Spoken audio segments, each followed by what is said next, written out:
mejor podemos pasarle y ponerle la presentación que corresponde. Gracias. Entonces, solo una muy breve introducción sobre lo que voy a decir en esta noche.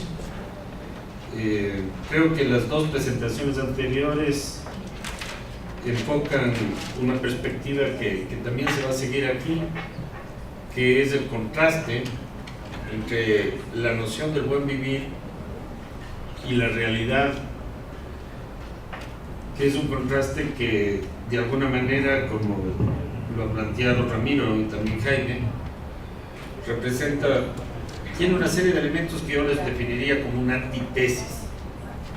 Es decir, hay elementos en la noción del buen vivir que nos permiten enfrentar una realidad dominante, y en ese sentido hay un aporte de la noción del buen vivir. ¿De dónde salió todo esto? Nosotros hicimos hace un par de años un estudio que está próximo a publicarse en un libro, pero que ya está en el repositorio de la Universidad en formato digital, sobre la noción masónica del buen vivir. Y en eso en gran parte está fundamentado este estudio. Tuvimos la enorme oportunidad de colaborar con el área de Derecho. Ramiro fue uno de las personas que con más creatividad e interés colaboró en este estudio, así como Claudio Storini principalmente. Entonces, muchos de los elementos que voy a presentar ahora, si ustedes quieren una versión más detallada, están en uno de los capítulos de este libro. Y por eso nuestro punto no va a estar tan concentrado en el buen vivir como tal, sino en algo que tiene mucho interés, y es ¿qué nos puede decir la masonía respecto a esto?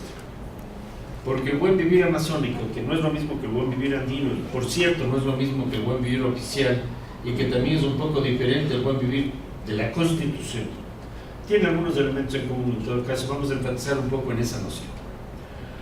Y les decía que lo vamos de alguna manera a complementar con dos aportes que en su momento, en los últimos 10 años, han provenido de la Amazonía ecuatoriana, de alguna forma, no solo de la Amazonía ecuatoriana. Alguno de ellos ya fue mencionado por Ramiro, el tema de los derechos de la naturaleza, que de alguna manera son propuestas complementarias, y por otro lado, el tema también de la iniciativa Yasuní Tete, que como una propuesta concreta también representó una ruptura importante con la lógica dominante.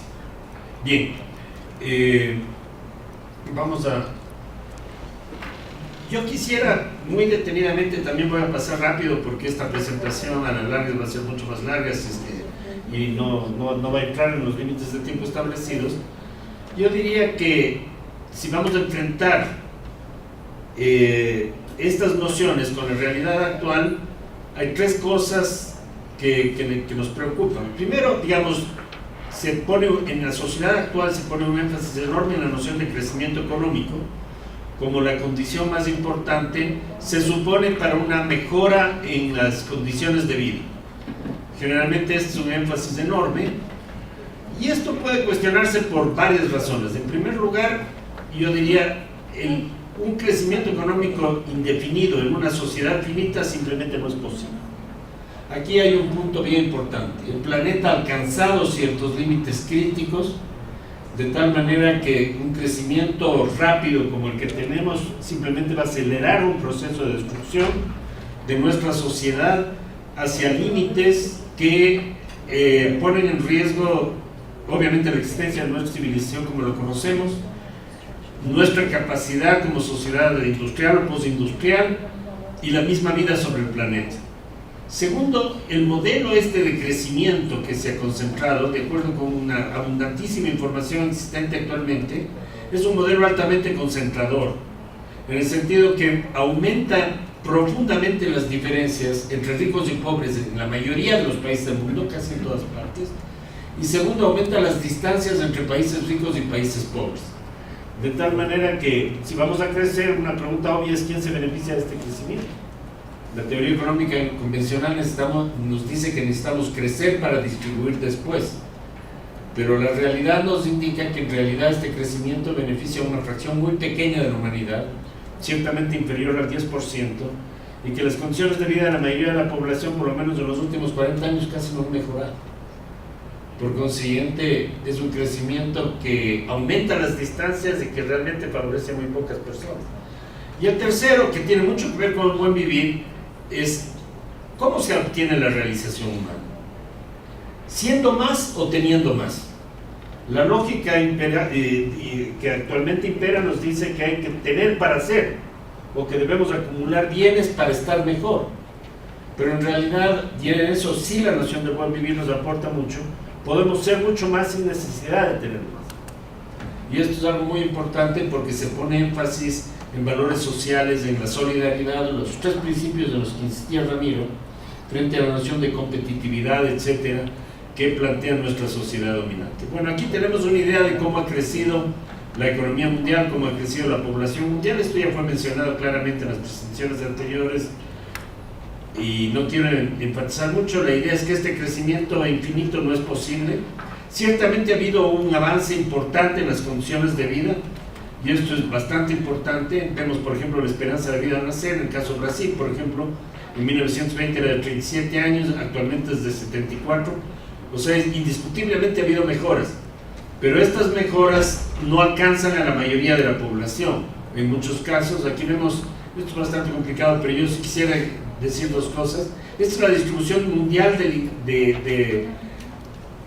del ingreso de los hogares en el mundo, y aquí vemos algo muy interesante. Ahora, más o menos 2/3 partes, más de la mitad de la población mundial no puede satisfacer sus necesidades fundamentales en educación, salud y vivienda y empleo, mientras que hay una fracción muy chiquita de la población mundial que tiene ingresos muy por encima de todo esto. Por otro lado, el ingreso de la humanidad en este momento, la capacidad productiva del mundo, permitiría que desaparezca la pobreza en el mundo, que desaparezca el hambre en el mundo. No necesitamos producir más, lo que estamos produciendo en este momento es más que suficiente para que todos tengan lo necesario para vivir. Y sin embargo vemos que en la realidad más de la mitad de la población mundial sufre enormes privaciones. ¿Por qué? Por un problema de desigualdad. Pero el tipo de crecimiento que estamos haciendo no reduce esa desigualdad, sino que le está aumentando permanentemente. Entonces hay una contradicción entre el modo en el cual nos estamos expandiendo, este modo capitalista de expansión, y la realidad en la que estamos viviendo. Entonces, el otro problema serio, además de la falta de equidad, es el problema de la sustentabilidad. Aquí hay una teoría muy interesante que es gráfica, y por eso la pongo, que nos dice, en la teoría de la huella ecológica, que mide el impacto humano sobre la naturaleza, el impacto de cada uno de nosotros, y lo compara con la capacidad de recuperación del planeta. Esta línea de 1 nos dice cuánto el planeta puede reponer, y esto es el impacto, el daño que nuestra sociedad mundial está haciendo al planeta. ¿Qué encontramos? Que más o menos en los años 70 llegamos al límite. Si nos hubiéramos quedado aquí, no le hubiéramos hecho un daño irreversible al planeta, pero hemos seguido creciendo. Y actualmente necesitamos 1,5 planetas para satisfacer el consumo de toda la población mundial. Pero desgraciadamente el planeta no crece, la economía crece, la población crece, la industria crece, pero el planeta no crece. En realidad, en términos de recursos, el planeta se achica porque aumentan los desiertos, porque se contaminan las aguas, etc. No tenemos a dónde irnos, no hay ningún otro planeta al cual podemos trasladarnos para encontrar esto. En el caso de los americanos, ellos necesitan 5 planetas tierras para, si todo el mundo tendría el nivel de consumo de los Estados Unidos, no necesitaríamos 1,5 planetas, sino 5. ¿Y dónde lo tenemos? Ahora obviamente la Tierra no va a seguirnos dando estos intereses, no va a seguir creciendo, en algún momento va a deteriorarse. Y este deterioro de alguna manera va a llegar en un periodo de tiempo sumamente corto, yo diría aproximadamente 2 años, 10 años, 2 años, o 20 años, más de 2 décadas. Y si no cambiamos el estilo de vida, simplemente estamos conduciendo a la humanidad entera a un colapso civilizatorio. Aquí hay un estudio hecho por el Instituto Ambiental de Estocolmo, donde se mencionan los 10 problemas ambientales más graves del mundo. Se menciona cuál es el límite de resistencia del planeta, la resiliencia planetaria, y se menciona también en dónde nos hemos pasado. nos hemos pasado en cambio climático, nos hemos pasado enormemente respecto a los límites del planeta en el uso de fertilizantes básicamente nitrogenados. Hay un estudio actualizado que muestra que los fertilizantes fosforados también estamos contaminando mucho más allá de la capacidad de regeneración del planeta. Y finalmente nos hemos pasado en deforestación y pérdida de la biodiversidad de una manera extraordinaria. Estamos produciendo, estamos cercanos a producir una extinción de especies tan grave como la que sufrió el planeta cuando un meteorito cayó hace 5 millones de años, provocando la desaparición de los dinosaurios y el 80% de la especie relativa. La velocidad de extinción actual es comparable solamente a eso. En los últimos 65 millones de años nunca hemos tenido una extinción de especies tan rápida como la que estamos viendo en la actualidad. Ese es el problema. Entonces, frente a eso, nosotros necesitamos dos cosas. Necesitamos olvidarnos de este crecimiento, de esta fijación al crecimiento, y pensar en dos cosas. Por un lado, resiliencia, que es la capacidad de mantener una relación armónica con la naturaleza. Y en segundo lugar, la equidad. Esto quiere decir que los beneficios que hemos obtenido a lo largo de siglos y nuestras mejores condiciones de vida realmente alcancen a todos. Entonces aquí vienen 3 contribuciones que la Amazonía ecuatoriana de alguna manera ha planteado al mundo. En primer lugar, la iniciativa Yasuní-Tetí, que nos dice: no podemos seguir acelerando el cambio climático, tenemos que usar responsablemente los recursos que tenemos, y es mucho más importante dejar las reservas petroleras sin explotar, conservar la naturaleza, los derechos de los pueblos indígenas, los derechos de los pueblos no contactados, y mantener la biodiversidad, que simplemente es traer más petróleo. Los derechos de la naturaleza, que son muy importantes. No planteamos al ser humano como el eje, como el centro del mundo, sino que el ser humano es parte de algo mucho más grande, que es una naturaleza que evoluciona, que ha dado origen a la vida, que ha dado origen a nuestra inteligencia, y nosotros no podemos pretender ser el centro de la Tierra ni del universo. Si no vivimos en armonía con la naturaleza, nuestra vida carece de sentido. Y finalmente, el buen vivir, que tiene elementos que se han mencionado: la interculturalidad. No necesitamos aceptar un modelo de vida impuesto, por ejemplo, por el estilo occidental. Puede haber muchas formas de ser feliz. Segundo, la participación, que es algo muy importante, la equidad, la solidaridad, la sustentabilidad. Estos son algunos de los elementos de este mensaje.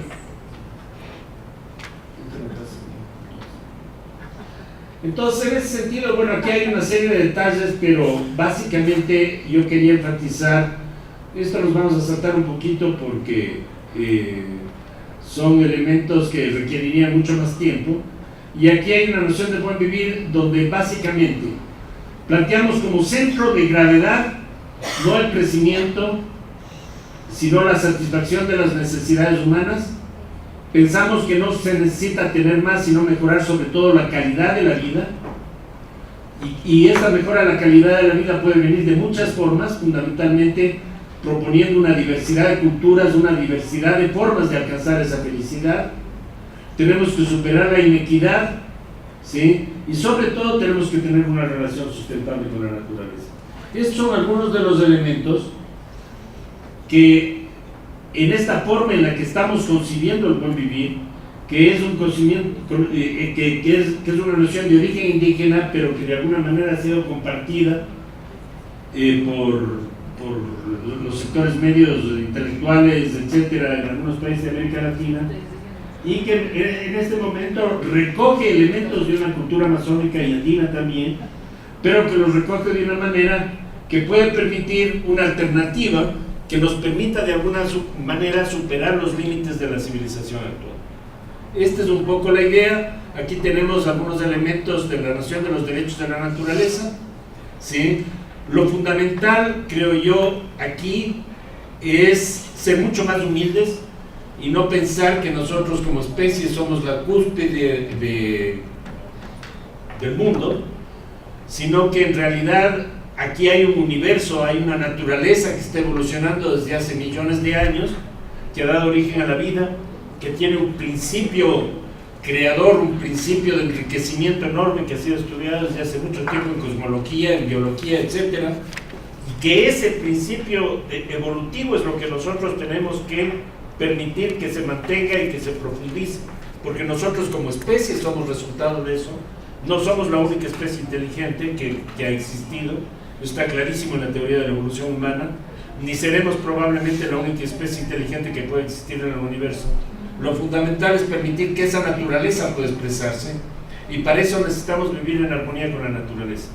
Y no solamente los pueblos indígenas americanos y amazónicos en particular, los pueblos asiáticos, los pueblos africanos, en general casi todas las culturas precapitalistas tienen ese mensaje. Este mensaje está claramente no solamente en el cristianismo, está en el budismo, está en distintas concepciones filosóficas y religiosas antiguas en el mundo. Por consiguiente, creo que es fundamental retomar eso y no de alguna manera pensar de una forma antropocéntrica y enormemente presuntuosa que nosotros somos el centro de la creación y que tenemos derecho a considerar a la naturaleza como una cosa a la que podemos explotar y descubrir. Estos son algunos elementos. Por consiguiente, la idea sería que sí tenemos como país, y particularmente como región, la región amazónica ecuatoriana, tenemos un mensaje para el mundo, y que este mensaje en realidad tiene una enorme importancia. Creo que estas tres ideas, y esto es bastante interesante, que surgieron hace aproximadamente una década, han calado en el mundo. En este momento hay un debate mundial sobre derechos de la naturaleza. El concepto ha sido incluido, aceptado por Naciones Unidas. Hay una comisión de Naciones Unidas que promueve la adopción de los derechos de la naturaleza a nivel internacional. Esto es importante. Sobre el buen vivir hay una producción internacional que verdaderamente es impresionante, y este seminario es una muestra de eso. Y en el caso de la iniciativa Yasuní ITT, que fue la primera en plantear la necesidad de mantener los combustibles fósiles bajo tierra, eso se ha convertido en una tendencia mundial. Y en este momento hay muchísimos ejemplos que no voy a detallar aquí, en donde se está siguiendo eso, se está planteando esas ideas. Por consiguiente, creo que el Ecuador, por primera vez, aunque sea un país pequeño, ha logrado transmitir al mundo un mensaje que es un mensaje de esperanza, y es un mensaje que, siguiendo lo que se planteó en las presentaciones anteriores, al mismo tiempo es un mensaje alternativo. Esto quiere decir, es un mensaje que en gran parte se basa en la superación a base de una negación de los principios constitutivos de la sociedad actual, del modelo de acumulación en el que estamos viviendo, y plantea la necesidad de una sociedad diferente. Gracias.